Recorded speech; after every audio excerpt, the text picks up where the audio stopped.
Hey everyone, this is Jeff Rouse from the Gemini Affair, and you are listening to the Nothing Shocking podcast.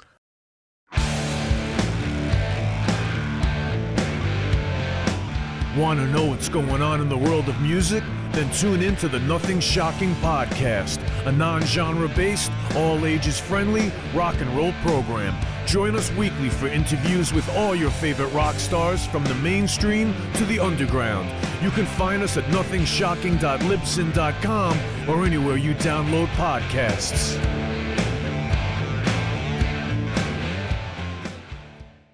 Welcome to the night. You think you know Night Demon? Then the Night Demon Heavy Metal Podcast is for you. Step into the darkness as we peel back the curtain to give you an unprecedented, all-access look into the mind and the heart of the demon. We're talking band history, song analysis, studio anecdotes, stories from the road. It's everything a diehard Night Demon fan could want and more. This is the only place to learn the inside scoop, the deep dive trivia, the untold tales from the band members themselves and those closest to the Night Demon story. Need more? The sacred Night Demon Crypt will be pried open to reveal demo recordings that have never before seen the light of day, all with in-depth commentary by the band and the people who were there for the writing and recording process. This is a gold mine, a treasure trove of all things Night Demon. Head over to nightdemon.net or wherever you listen to podcasts. We're putting the band back together. The numbers all go to 11. I'm talking about bands that rock. Led Zeppelin.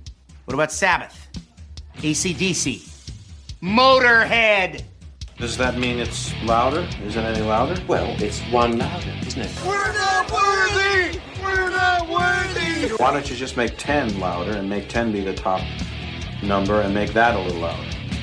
These go to 11. I get up off the ground and raise my head. Days like this, think I should be dead. One for Satan, two for me. Let's cheat the devil, it's fun, don't you agree? Welcome to the Nothing Shocking podcast. I'm your co-host, Jeff Untied, and with me in Dog Bowl Studios is Coach Nez. You can find the Nothing Shocking podcast on Libsyn or any podcatchers, like our Facebook page, or follow us on Twitter at NoShockPod. You can also find the Nothing Shocking podcast on Rock Rage Radio every Sunday morning at 7 a.m. Central Time. Our sponsor is Ragged Records, located in downtown Rock Island, Illinois, and downtown Davenport, Iowa. We'd like to thank the Hong Kong Sleepover for allowing us to use their music for our intro and bumper ending. Tonight's guest is Jeff Rouse of Alien Crime Syndicate, the Gemini Affair, and Duff McKagan's Loaded. What a fantastic interview. Yeah. He has a few singles out right now. You're Perfect is one of them. Yep. I told him it gave me that Alan Parsons Project vibe. He said he'd never heard that before, but I thought it was pretty cool. Yeah. No, great stuff. Looking forward to hearing more. Yeah, absolutely. Yeah, so I'm a Pearl Jam fan, and so they had a new soundtrack out. It's called Flag Day. If you're a Pearl Jam fan, there is some songs on there. Eddie Vedder is featured on a lot of the songs, but there are two songs where he's got his daughter Olivia Vedder sings on a couple of the songs, and it's pretty cool.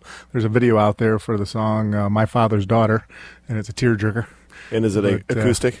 Yeah, oh, and it's got a little country vibe, a little country folk rock vibe to it, but it's really cool. And then I just saw today, they announced he's got a new single coming out he's got a new solo album coming out, and the song is called, I think, Long Way. And that had a Tom Petty vibe to me. It was more of a, his other solo stuff. There's no ukulele and no acoustic guitar. It's more, this is actually more of a band sound and a little bit more rock sound. And it kind of, the song kind of gave me like it was written for Tom Petty or something. Because it seems like Eddie Vedder has kind of gone into that folk Americana thing going on. A little bit, yeah. But this is kind of a return to, I wouldn't say rock, but it's got more of a band rock vibe than the other takes. Good. Anyway, hey, let's get to this interview. All right. Good night.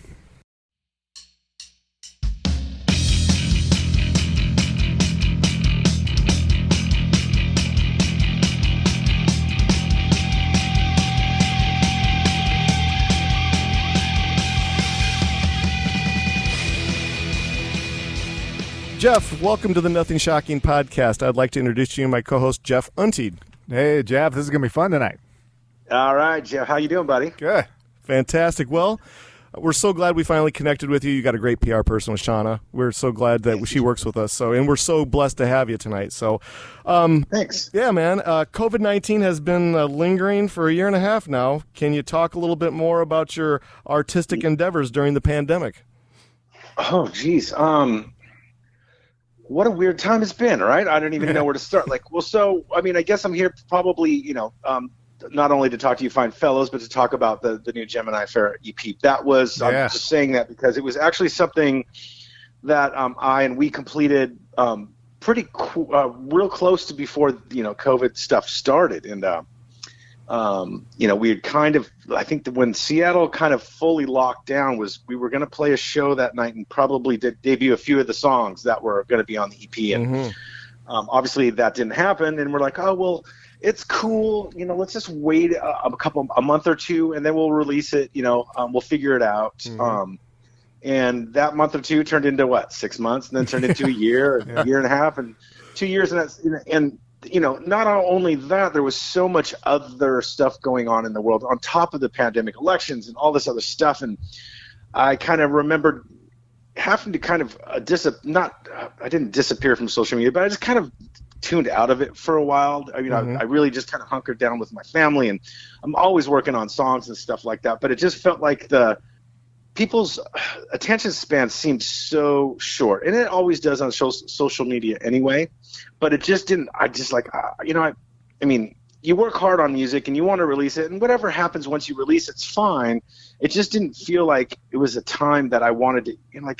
Are people enjoying music right now? I didn't feel like it for a while. People said they missed music, and everybody missed it, but it really didn't feel like it was that important. There's a lot of other stuff going on in the world, which is just fine for me. So, I did do a lot of session work and stuff, writing, virtually with other people, a lot of stuff writing for myself. And, I kept busy, but, I guess, what I really did was just take the time and kind of, I've been doing this a long time. We all have, all of us musicians out here in the world, and, we all work hard.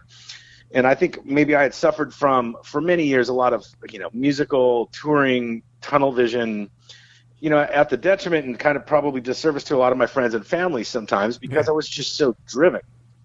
I think I just took these last couple of years to really just kind of solidify and kind of, strengthen my relationships, and just waited it out, Fantastic. Yeah. Well, I'm just going to ask you about Gemini Affair. Can you tell us a little bit more about your new band and kind of the musical style and what you're trying to accomplish? Sure. Well, I guess like I just said, I've been doing this a long time. Most of my life, well, almost all my musical life, I've been a bass player in bands. I played in this band Loaded with Duff, and I've been touring with Duff McKagan, and I was in that band. Well, have been in that band for 20-something years, and toured with other bands out there, Buck Cherry, and other Bash and Pop with Tommy Stinson from the Replacements, and but I've always written songs. I mean, I was always a writer in those songs these bands that I was a member of. Some of the bands I was just a touring bass player, but I always wrote other songs that necessarily didn't fit into that mold. So. Right. I think I'd come off the road with Buck Cherry, had some time. I think went to South America with Loaded and Duff, came back, and I started writing some songs, and I kind of got 2 or 3 songs into this, a couple weeks into these 2 or 3 songs, and it really felt like something, how do I put it? Something that harkened back to really when I fell in love with being a musician and fell in love with music. And that was kind of in the post-punk stuff, whether it was Killing Joke and The Cure and early Cult. But I was always a heavy metal kid, too. I loved fucking Iron Maiden and Judas Priest and, all that stuff. So I was, I loved all this different stuff. And as I was writing these songs, it really, I'm like, oh, this feels cohesive to me. And that was the first Gemini EP that I ended up putting out. And that was about 3 or 4 years ago. And it just became this thing for me to finally, I found a voice that I really believed in. Oh, fantastic. If that makes sense. Oh, fantastic. Yeah, it sounds great. Well, the first single, You're Perfect, was released on April 9th. Can you talk more about the writing and recording process of You're Perfect? Because I got to tell you right now, when I listen to it, it gives me that Alan Parsons Project vibe to it, man. I love it. I've never heard that. That's great. I don't really. The writing process for me works like this, and a lot of times it happens really late or really early in the morning, and I kind of just pick up. It can be. I play a lot of baritone guitar. I play all the instruments. A lot of on these records. I do have a band, but I am playing on certain songs a lot of different instruments. And when I'm writing it, I write all the stuff, and so I just kind of pick up something, and that chord progression came to me on a baritone guitar one morning, and the last EP that I put out before this was a little darker in nature lyrically and stuff like that, but I really do like the juxtaposition of how a song in music feels versus what maybe I'm actually saying, if that makes sense. Absolutely. But I had at the beginning writing process for this new EP, I had gotten in a new relationship that was really wonderful. But I have a lot of friends, and there's just so many people out there that feel like they're not enough, I guess. And I do too, and I have over the years, I think, and whether that's mental health stuff or depression or whatever it is. And it just, as I kind of wrote down a chord progression, wrote and played a chord progression of kind of a verse and a chorus idea, and just this thing was in my head. It's just like, well, why these people, why does some of my friends and my, this current girl that I'm dating, who I'm now engaged to, and congratulations. You just hear people, say like I just don't, most people feel like they're not enough to something, and it doesn't, we all kind of have scars, and it's a word that maybe gets overused a lot in music, but we all have them, whether emotional or physical, and whatever it is. And it just felt like the right vehicle, the music for me to talk about that it's really okay. Like, like you don't have to be perfect. You're going to find your place in the world. You're going to find that person that loves you. You're going to find that person. And if they don't, fuck them, So really that's kind of the gist of that song. And it really happened fast. Like that song wrote itself within an afternoon, really. Awesome. Yeah. Oh, fantastic. Yeah. Well, you kind of alluded to it, but can you tell us a little bit more about some of the other players in your band? Sure. Well, on the first one, I had the one constant. There's two constants that have been within the. Well, there's been a few. My buddy Keith Ash plays bass. And on the first EP, I have a really great friend, Ryan Waters, who played with. He was kind of in the Prince camp, and he plays with Liv Warfield, and he played with Sade, and we became friends here in Seattle. He had moved from Atlanta, and like I heard him play guitar, and I was just like, "You're the best guitar player I've ever fucking heard." Like it was amazing, like goosebumps amazing, not in the classic way of like. He's just incredible. So during the first EP, he played on a few of the songs. And so did Keith. And then as I was writing for this one, I just wanted to use more of a cohesive unit. So Ryan plays on almost everything. Keith plays on everything. My buddy Don Gunn, who produced the record, also plays drums on most of it. I have a friend named Sean Zeller who was played a little bit more on the first EP, moved to San Diego. So he plays on a song. And this amazing singer, musician from Seattle, Jen Ayers, she's singing. She's sings all the female vocals on "You're Perfect" and also on the Peter Gabriel song that we just released. Oh, cool. Oh yeah, Jeff, you got this next one? Yeah, I was just going to ask you a little bit about the record label you're working with. Is it Honky Tonk Records? Is that Pearl Jam's Mike McCready's label? Well, yeah. So "You're Perfect" came out on vinyl on Hockey Talker, which is Mike McCready for Pearl Jam's. He just puts out. I've known Mike for a long time. We've played a lot of music together over the years, and he just puts out vinyl. So we released that on vinyl on his record, and my buddy Marcus, who has G4L label, is actually putting out the EP, which is going to be great, and You're Perfect will be included on that. But so yeah, we just kind of figured it, especially the way things work these days with releases and stuff.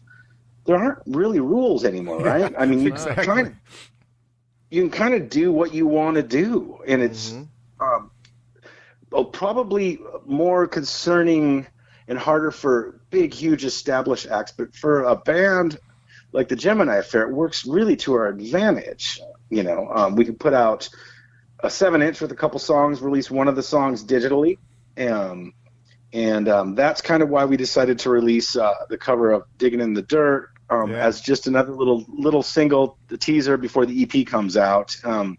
And I like releasing and recording EPs. It feels it's really easy for me to find 5 or 6 songs that really feel like a piece of work, and you can release that, and it's financially it's easier. I think I was talking kind of going back to about people's attention span. I think it just kind of works, you know. Yeah, you know. So, but I love full records too, and that will happen soon. But at least the EP thing has worked out great. So yeah, G4L is going to put out the EP, and I'm super stoked. Awesome, fantastic. Well, this is the segue to that answer. You know, what are your thoughts about the music industry's movement towards singles? Seems like we're going back in time to 45s of the 50s, and if you are getting albums, you're getting EPs instead of LPs. And my argument to that is like it seems like the art of the deep cut is gone. What is your thought process on, you know, EPs opposed to LPs opposed to EPs opposed to singles? How does it work?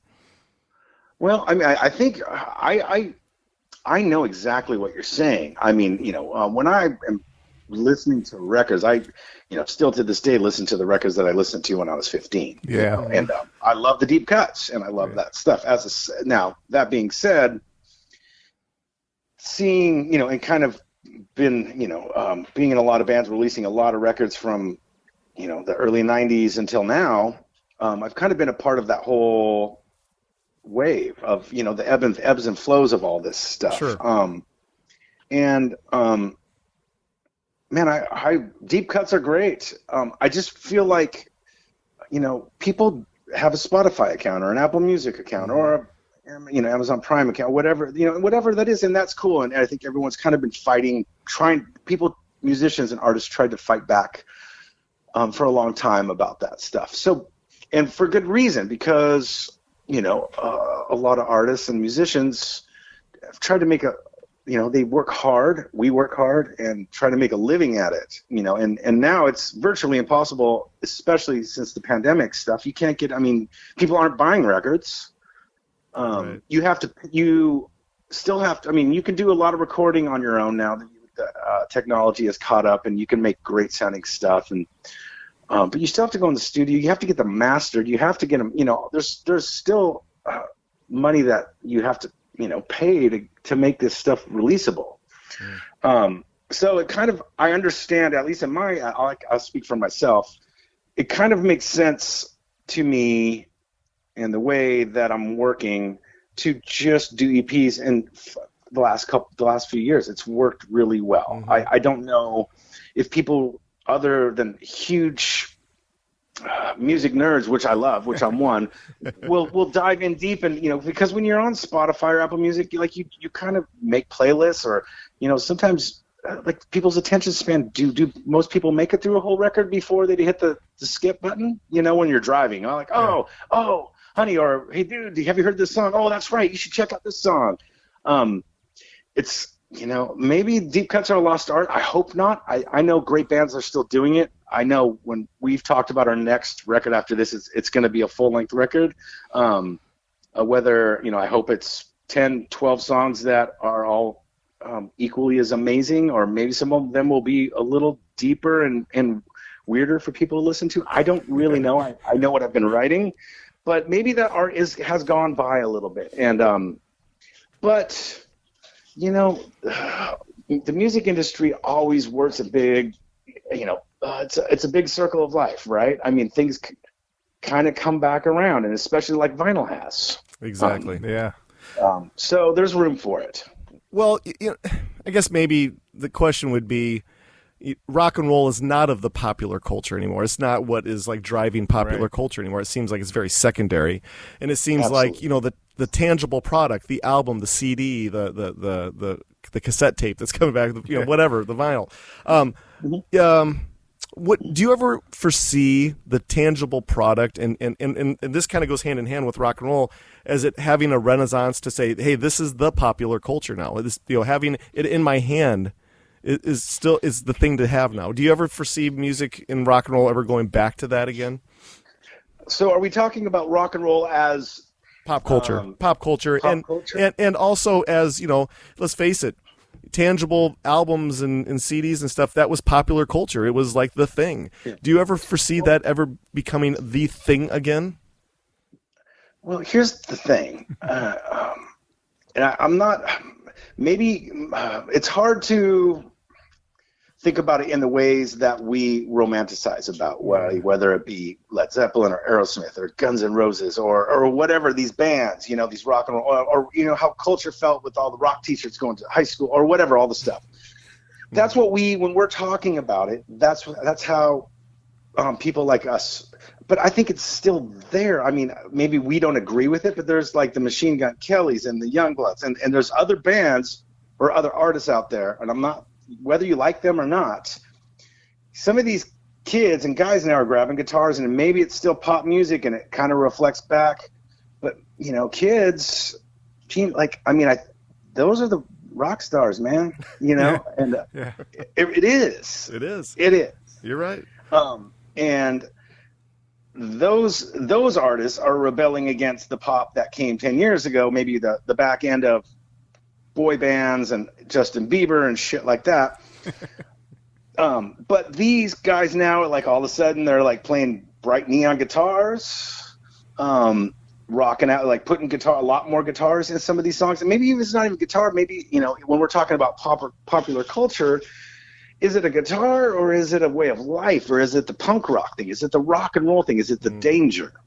There is some of it out there, and I really try not to be like this, like rest on my nostalgia too much. I think it's easy to do because those are the records that I still put on at home and stuff. But when I am driving or I'm out, I'll find new music and I'll listen. I'm like, I don't vibe, but I can see how a lot of new artists are influencing popular culture with that same attitudes of the stuff that when we were getting the music, our older brothers and cousins thought it was bullshit. Like, you guys, that's not rock and roll. It was, what I mean? Whatever. Exactly. It's Richie Blackmore. It's Jimmy Page, all this stuff, whatever it is.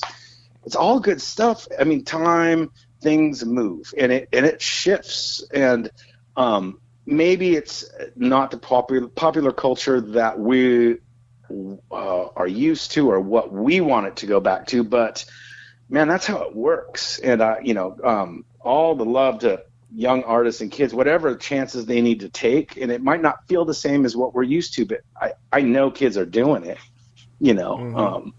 so I just hope it gets dangerous. That's when I get excited. Absolutely. Yeah. Go ahead, Jeff. I just wanted to ask you a little bit, talking about the deep cuts. One of the things I love about doing these podcasts is when you get to kind of discover your roots or discover a band that people might not know about. 2006, Sirens Sister. Can you talk a little bit about Echoes of the Ocean Floor? I love that album. Yeah. That's awesome. I'm going to order that. That record came together. So I was in this band called Vendetta Red. Yeah. For a while, and they were kind of, they put out what was the name of the record? The Sisters of Red Death record. That is still one of the best records I've ever heard in my life. It is a piece of art. It's amazing, and I fell in love with the band. I got a call from the singer. I knew the guitar player. They had a falling out with their bass player. I was supposed to play for a couple shows. I ended up playing with them for about a year, and at that point, Zach, the singer, wanted to kind of do something a little bit different. So one morning we met at his house in his basement, and it was really just Vendetta Red minus one of the guitar players. And within a few days, we literally wrote that record in 5 days. It was amazing. Like, it was a super inspired, fun project. And we recorded it with Martin Fevier, this guy in Seattle I worked with and loaded a bunch of Duff. He's done a bunch of great records, Mark Lanigan records, Screaming Trees record, or whatever, all the stuff. And then we put it out, and those guys kind of really wanted to get back out on the road. And I was kind of like, I had been touring for a bit, but I wasn't ready to jump back in a van and sleep on people's floors and stuff like that. I was a little bit older than them, but that record was, and I'm still all friends with all those guys. It was an inspired moment in time for me. I love that record. I sometimes I kind of forget about it, and I'll find it on my phone and I'll put it. I'm like, oh my God, this is really interesting. Very cool. Thanks for bringing that up, Jeff. That's awesome. That's fantastic. I kind of wanted to bring this back to the Gemini Affair. We talked about Digging in the Dirt, originally recorded by Peter Gabriel. Excuse me. I got to tell you, there's a lot of people that try to do Peter Gabriel stuff, and they don't do it very well. So it's got to be challenging because his music is very non-traditional. It always has been. What inspired you to take on a Peter Gabriel tune? Can I talk? Jeez. Thank you. It's a great question, and it's something I didn't take lightly when thought came in my head. I love old Genesis stuff, and I love Peter Gabriel. I love, like I said, the juxtaposition of what he says versus how you feel when you listen to something. He's a genius at that, and how he approached the art of making records. And I saw him live once, and it blew my mind. It was in the Round. He was walking upside down off the light truck. Like, there was so much stuff going on. It blew my mind. And when I kind of do this when I'm making records, especially like when we were making, excuse me, the Gemini Affair record. It was about a 30 or 40-minute commute for me to go to where we were recording. So a lot of times I just make a playlist of just music, not music that I just want to get myself in a cool headspace. Yeah. So I'll just make playlists. And Digging in the Dirt was on there. There's just something about it I've always liked. And we got towards the end of making the record, and you book time, and so there's certain many days you've paid for and what you're going to do. We kind of realized pretty quick that we're going to have like almost a full day left. And it was either one of those things like, okay, should I no pun intended, dig out another song idea? Or I had been listening to this and I brought it up to Keith and Don when we were finished. I'm like, hey, what do you guys think? And Don, who produced the records, also drums on the record. When we're recording, the drums are mic'd up, everything's right there. And he's like, I got this. He knew the song. He got on the drums, he built a loop. Kind of affected them, distorted them, and then just with like in a day we pretty much had that song finished the way you hear it, other than Jen's vocals and a couple other little things, just to do it. I didn't know if we'd release it. It was just like, oh, this will be cool. Let's just give it a try. Let's make the choruses a bit heavier, but let's make the verse, all this stuff. And when we finished it, and I kind of, you finish a record and you start listening to everything and just see how it feels. That song felt like the record felt to me, like it fits. And I didn't really know. I'm not a guy that like relies on cover. I've never been in a cover band. I'm not a huge fan of always playing covers. Like, I'd just rather write music and play music. So I just figured, we'll just tag it at the end. Maybe we won't even list it on the EP. Maybe it'll be a surprise track that if you just let it keep rolling, it'll just start playing. But like, as we played it for other people, I was like, fuck, this is great. I'm like, well, and then as I was saying earlier, deciding how we wanted to roll out these songs into the record, it seemed like a perfect time. Like, well, let's just release this. We've already released You're Perfect. It's working great. And it's streaming. The numbers on the streaming stuff are blowing me away. Let's release a cover. And then we got a hold of the sock puppet parody people, and they made this video out of sock puppets for the video, and it's fucking incredible. And it was the coolest way to do it. I'm like, it's like, let's just roll this, let's do it. And it's doing great. I can't believe it. And people's reaction to it is fantastic. I'm super proud of how that turned out, for sure. Awesome. It's kind of amazing because whenever I see Peter Gabriel song that's being covered by another band on their album, I get like, oh boy, here we go. And that also comes to like when Queensryche did Take Cover album, and they did Peter Gabriel's Red Rain. Yeah. I looked at it as like, oh, this is not going to be good. And man, they just knocked it out of the ballpark. But I don't know what it is about Peter Gabriel's style that is so hard for other artists to cover his music, but you did it well, man. Thank you. Well, I mean, he's a great songwriter, and he doesn't take he labors over. From what I've read, a music nerd. I love the learning how artists have recorded records and what they went through, and how he incorporated new technology and the other musicians that he wanted to use on. He used sometimes he'd have two bass players at a session, and like, oh, I like what you're playing better. Sorry, Tony. But you were just happy to be a part of it. Like, it wasn't about your ego. It was like he just wanted the right thing for the right song. And I'm just a huge fan. I love what he does, and I can understand it's pretty eclectic for some people, and it's not, But to me, it hits me in the right way at the right time. If I hear one of his songs, I'm just like, oh yeah, that's what I need. Just like fucking Slayer, at the right time. I want fucking, yeah, it's the same thing. Absolutely. Same thing to me. Absolutely. Yeah, well, we've kind of alluded to it a little bit, but you said you were with Duff McKagan's Loaded, the band. Can you talk a little bit about that? I'm a big fan of those albums you're on, Wasted Heart, Sick, and The Taking. Can you talk a little bit about the writing process of those albums? I mean, this might be a whole other podcast. Yeah. But so I met Duff years and years ago. I mean, when he was. Oh God, how do I start this? Sure. Yes, I met Duff in the late 1999, 2000, somewhere in there. I had met him before, but he was back in Seattle. He was going to college. He decided to make a record. A Japanese label wanted to put it out, but he really didn't have a band. So he had been seeing a band, me and Mike Squires, who were both in Loaded. Mike played on a song on that, and I didn't play on the first on Dark Days. I didn't play on it, but he needed a bass player. So he called me, and it was awesome. And I went on this tour thinking it was just we're going to go to Japan. I had never been to Japan. We went and played for, a week or 10 days or something.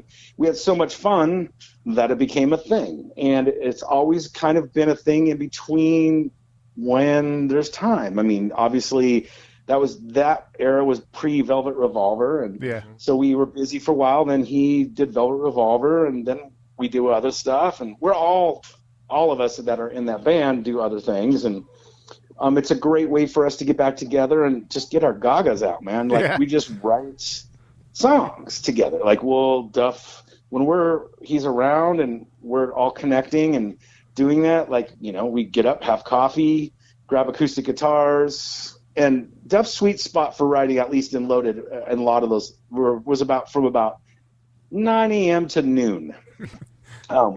About 5 cups of coffee in, let that roll, and just write stuff. And then, back then we were just like saving little notes on our phone. We weren't using Pro Tools or anything like that, like acoustic guitars. And then like, oh, okay. And then he'd come up with lyrics, or maybe he'd be in LA at his house. He'd pick up whatever it is. Like, we all wrote in that band. Me and Duff wrote together a lot of those songs. And it was, when I first met him, it was like, oh fuck, man, it's Duff from Guns N' Roses, like, But he's a great dude, the real deal. Plays music for the right reasons. Doesn't care. Like, even his solo stuff he put out a few years ago that was a little bit more American troubadour country, but like American rock. Like it's all punk rock to him. It's all honesty. When I say punk rock, I mean honesty. And that's kind of what Loaded was. And I'm really blessed to have had those experiences. Obviously, it opened doors, and I got to travel the world for fucking years. My passports are crazy because, and it was it's so fun. We kind of all developed a lifelong bond and friendship. You kind of move apart here and there. You get busy, and Duff's busy now. He's fucking doing it. And it's amazing. but I'm so proud of what we did. It's a really cool thing. Me personally as a human being, it was a fun way to see the world and travel with my friends and do something that we believed in.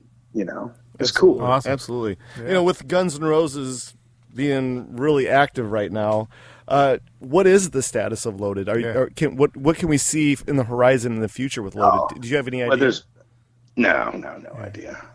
We don't talk about that. I mean, if Loaded happens, it just kind of happens quick. Like we did a benefit show a few years ago, kind of in the midst of some of this gun stuff. I mean, man, like Duff likes, he'll do a lot of stuff. I think he's been working on another solo record, kind of the part 2 of what he had done. And, when the time is right and, I'm kind of busy with this stuff. I mean, we'll always have time for each other to write some music, but it's, you got to kind of really, even though Loaded's a fun thing, it's seriously fun. Like, if we're going to do it, there's got to be time. We got to write the tunes. We got to, and there's got to be time to go out and play them. When and if that happens, it'll be awesome. But there's no conversation about it right now, other than, especially, all my concerns for anything.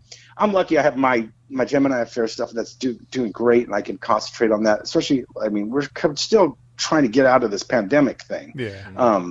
And when I talk to my friends, it's really, I'm like, fuck, are you okay? Like, how you doing? How's your family? Sure, sure. We'll talk a little bit about music, and I know Guns is just firing back up, and I know they're out there, and I just want my brother to be safe, man. And my love for him is deeper than just a band thing. You know what I mean? Sure. Yeah. And if that conversation comes up, man, like, we'll figure it out. And it like I said, if it does, it happens fucking fast. So all of a sudden it's like, oh, well, we got this offer. We want to go to South America, like, whatever. I guess how many years ago? It was kind of, I was out, somebody, and he called. He's like, oh, we just got this offer from a promoter in South America. They want us, Slash's band, and Gilby's band to come down. And I was out on tour with another band, and I just left. I'm like, guys, my band needs me. I'm gone. So and we went down to South America and played some shows, and man, it was fucking fun. It was the first time we had ever, like, Loaded, Slash and the Conspirators, and Gilby's band, like 3 different bands, same bill. I think there was probably 75,000 people down there. Yeah, that'd be fun. Wow. It was incredible, man. It was so fun. And so, like I said, Loaded's a thing when it can be a thing. And when it's not, man, it's totally cool. Yeah. All right, so I have one last question for you. Sure. The rumors are being floated around that the Gemini Affair have enough material that it's in the bank that you're going to be releasing another EP maybe in a year from now. Now, this is just social media stuff I'm reading. I don't know if there's any truth to it or not. So can you verify some things for us? I think there's probably enough stuff in the bank to put out a full length. Fantastic. Even better. Yeah. Well, that's something, it's something I always do, regardless. Like, I write. So yeah, we were almost thinking, it was like, we might just release this EP and then like a month later release another. We haven't recorded the stuff yet. Kind of, we thought things would open up a little quicker. But yeah, it's going to happen for sure. Yeah, there's plenty of tunes. And I'm super stoked. We're kind of just finalizing some dates to get back in the studio and start it. So it's going to, we'll be starting within weeks, Fantastic. Yeah. All right. So I did kind of lie to you there. I have one more question. Okay. This is kind of like an off the charts kind of question, but with social media giving so much accessibility to people to connect with artists, it kind of seems like it's taken away from the mystery of rock and roll. Yeah, Led Zeppelin had that mystery, Kiss had the mystery. You could just kind of go down the list of bands, Black Sabbath, et cetera, et cetera. What is your preference? Do you miss the mystery of rock and roll, or do you embrace the accessibility? Well, that's a great question. I miss that stuff. I do miss it. I don't like.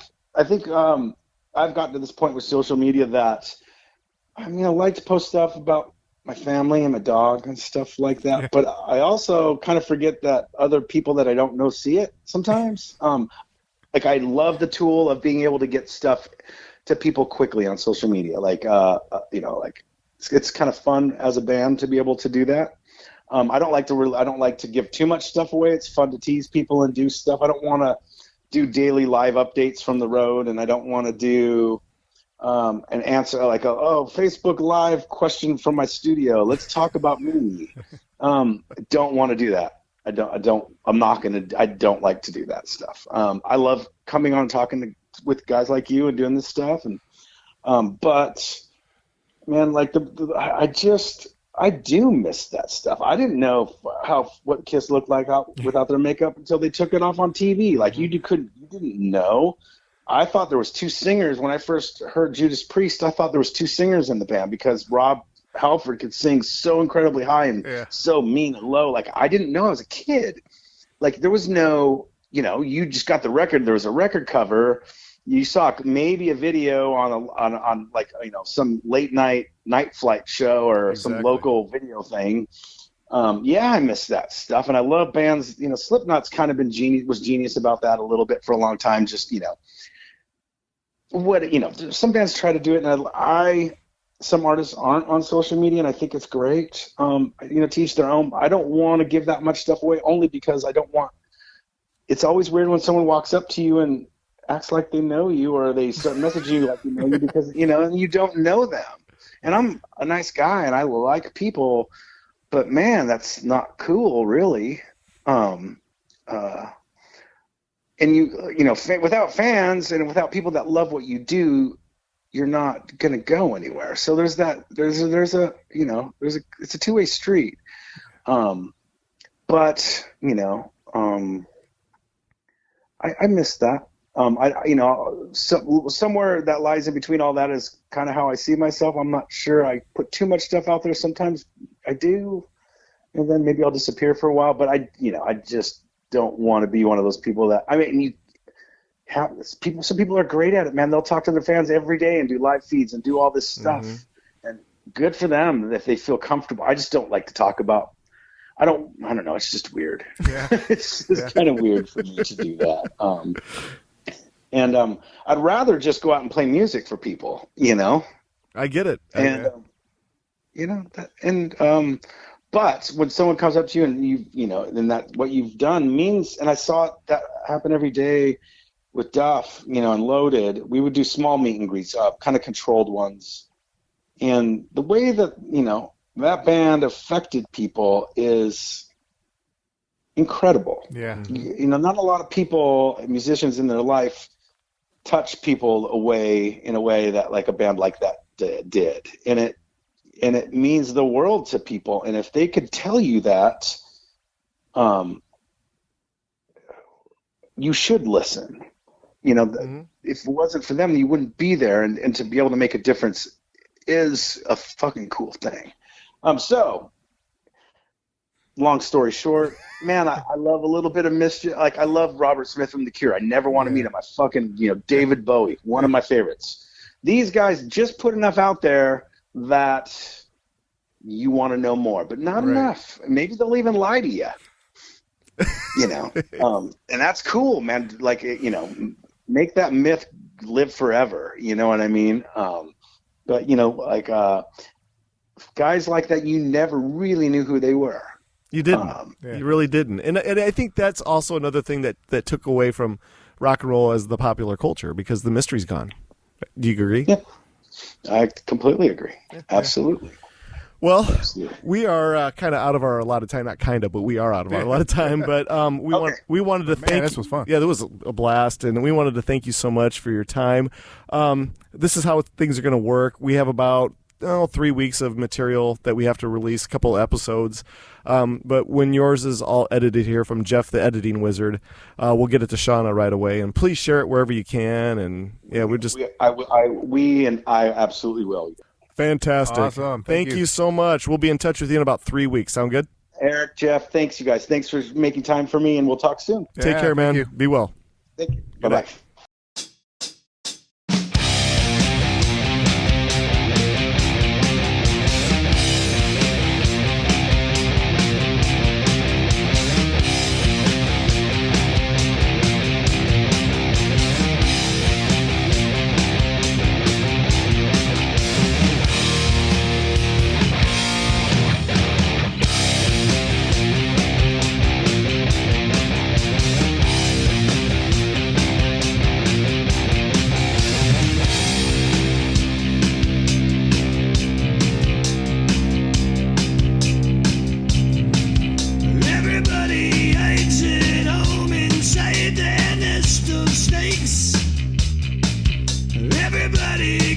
turns the stone and makes their own mistakes. Hide in the headlights, fight the grip of fear. You can make your dreams come true, but you just can't do it here.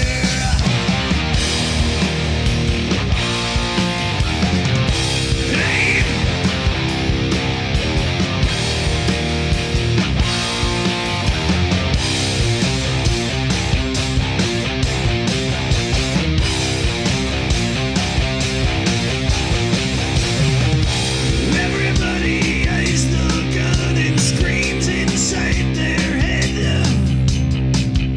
Everybody bites their tongue and pays their bills instead. Hide in the spotlights, fight the grip of death. You can have the air you need, but you best not take one breath.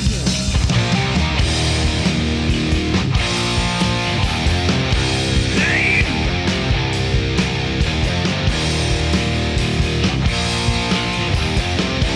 Roll the dice.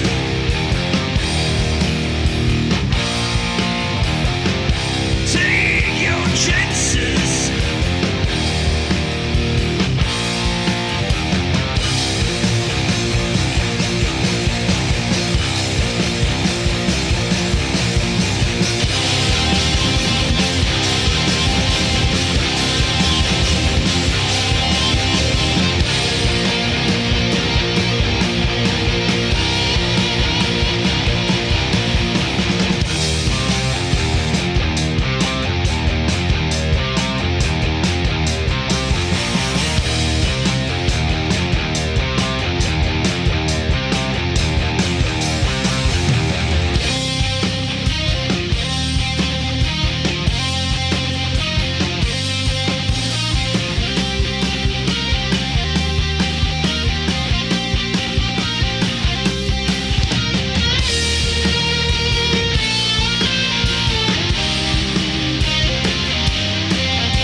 Everybody knows the game is fixed, there is no prize.